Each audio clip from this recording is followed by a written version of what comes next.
kiyyaa si ulfeeffata. Ulfaadhu ulfaadhu ulfaadhu ulfaadhu ulfaadhu ulfaadhu guddaadhu guddaadhu guddaadhu guddaadhu guddaadhu.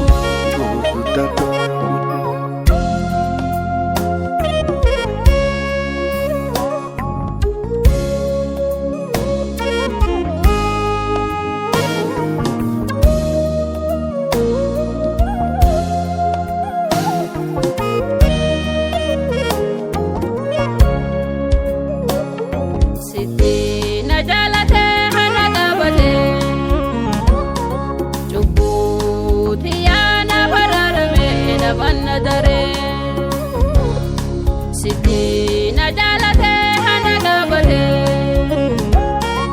Chubuti ana bararame na banna dare Kesi kiya siwa gefata Jirenni kiya si ulfefata Kesi kiya siwa gefata Jirenni kiya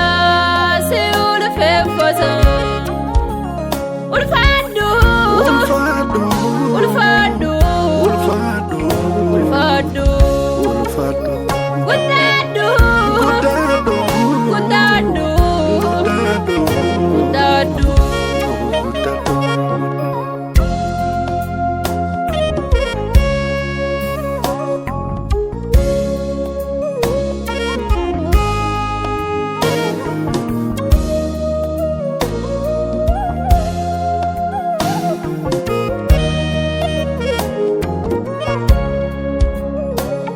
Adonsi mbekini na bete Jire na hanketa na fite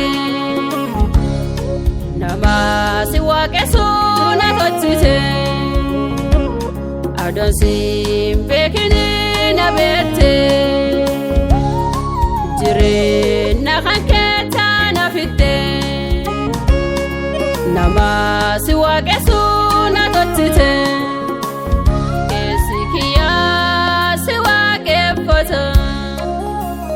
Jirenni kiyyaa si ulfeeffata Keessi kiyyaa si waaqeffata.